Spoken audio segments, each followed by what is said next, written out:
Hey good people, hey yo what's up, apa kabar semuanya? Well, pasti baik-baik saja semuanya, oke? Well guys, untuk vlog kita kali ini kita bakal bikin sesuatu yang baik. It's a good thing di tengah merebaknya wabah virus corona. Well, seperti apa vlog kita kali ini? Just stay here.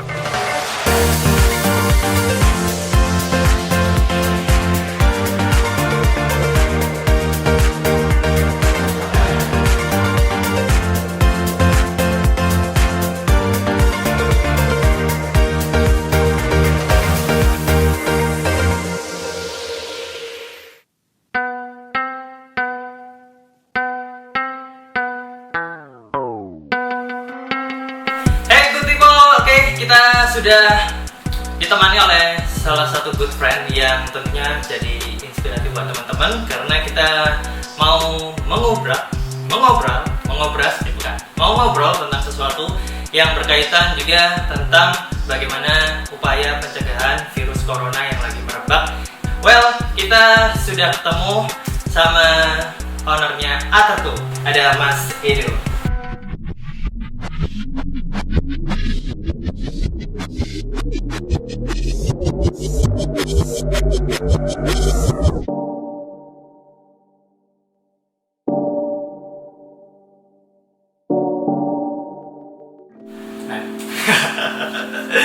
Gokil nih. Oke, Mas Edo, sebagai awalan, dengan situasi kondisi seperti saat ini, ramainya virus COVID-19 ini, COVID-19, gimana? Ya, saya bahas dari sisi bisnis saya sendiri dulu ya. Oke. Jadi yang saya jalani di sini adalah bisnis produksi baju serta penjualannya. Tiba-tiba dengan adanya COVID-19 ini, mulai dari sisi produksi sampai logistik sampai penjualan pasti terdampak. Oke. Nah, akhirnya karena saya juga melihat grafik yang ada di kompetitor di negara-negara lain juga, nanti akhirnya ini akan selesai kapan, dan insya Allah dengan grafik tersebut saya memutuskan untuk slow down dulu di mulai dari produksi, logistik sampai penjualan. Sangat terdampak ya? Sangat terdampak. Jadi saya punya ribuan penjahit yang mereka ribuan guys. lebih dari separuh harus tidak bekerja.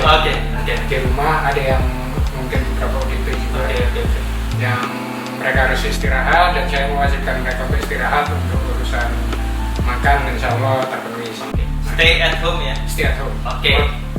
Ya, karena memang korban dari COVID-19 ini sudah mencapai banyak sekali, ribuan bahkan puluhan ribu, dan yang positif pun juga mencapai 1 juta lebih untuk skala global seluruh dunia. Well, untuk di Mas Edo sendiri sebenarnya apa sih yang menjadi langkah, karena ini sudah terjadi dan tentunya harus ada upaya untuk bagaimana mengatasi sebagai pebisnis muda terus juga sebagai owner. Ini gimana? Jadi gini, kebetulan bulan lalu itu kami planning untuk launching usaha baru kami, jualan kopi. Jual kopi. Karena situasi yang kayak gini itu mengharuskan kita tetap launching, tapi dengan situasi yang lagi sepi. Nah, akhirnya kita adakan validasi market dulu dengan validasi market online, dengan pelanggan online di Malang ini kira-kira terhadap kebutuhan kopi gimana sih? Mereka masih mau beli kopi secara online nggak, lewat GoFood atau GrabFood? Nah, kayak gitu. Pada saat akhirnya kita launching, ya alhamdulillah jalan. Nah, tapi ternyata awal-awal hari pertama buka, hari kedua buka, kita di sistem bisnis proses produksi ini masih perlu dievaluasi lagi. Jadi secara kampanye kita produksi 100 gelas saja per hari ini masih susah gitu kan.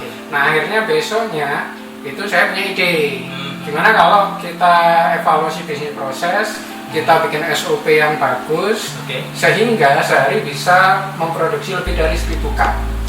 Nah, akhirnya kita desain bisnis proses sedemikian rupa, sehingga sehari bisa memproduksi ribuan kali. Nah, masalahnya adalah kita bisa produksi ribuan, tapi produknya akan dimanakan? Nah, benar. Nah, mau dijual kemana nih ya? Nah, Oke. market ada, brand masih baru, gitu kan.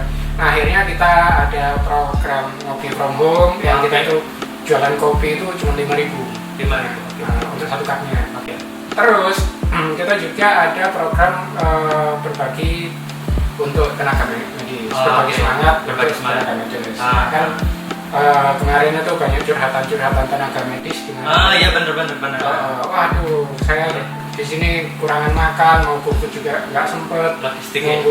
Nunggu makanan yang dari GoFood juga nggak sempet. Nah, gitu. Akhirnya saya kepikiran, yaudah kita sumbang sebisanya, kita bantu sebisanya. Akhirnya kita buat ribuan toko kopi untuk dikirim ke mereka. Kita juga ada menu makanan yang kita juga kirim ke mereka. Nah seperti itu sih. Ater tuh seperti apa? Cek this out.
Why? Hashtag berbagi semangat plus hashtag peduli tenaga medis.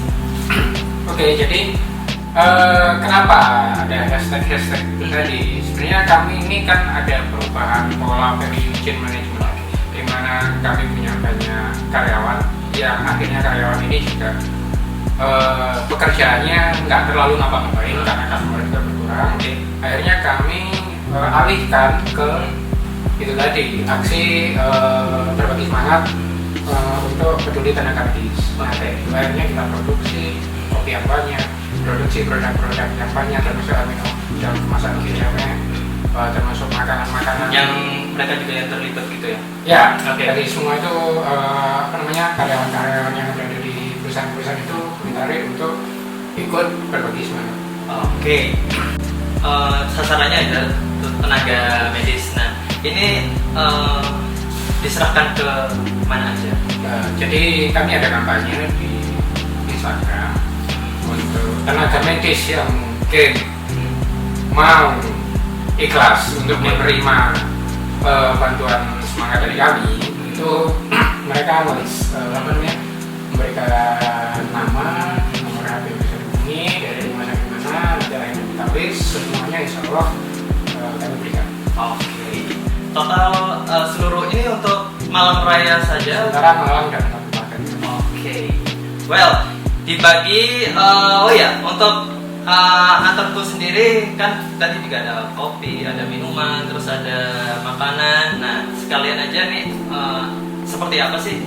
Dan tentunya kan tadi dari bagian untuk promo yang nggak jadi, terus akhirnya dilimpahin untuk aksi sosial sendiri. Nah, boleh disampaikan biar semuanya pada tertarik nih, penasaran apa sih produknya Aterku ini? Ya, jadi untuk sekarang Aterku ini kan semacam mini kopi. Nah, sebenarnya kita jual itu ya mulai americano, terus cappuccino, mas untuk minimum airnya namanya milko atau milk coffee atau kopi susu kekinian itu. Yang sebenarnya prosesnya dari awal sampai akhir itu banyak kita handle sendiri sehingga bisa murah. Benar-benar. Nah, kami juga mendesain sebuah proses untuk menciptakan value chain management untuk supaya semua yang terlibat itu mendapatkan manfaat, mulai dari petani kopi sampai yang roasternya, sampai ini yang bagian bikin produknya, sampai akhirnya pelanggan sendiri juga mendapatkan value-nya, yaitu produk yang murah dan enak.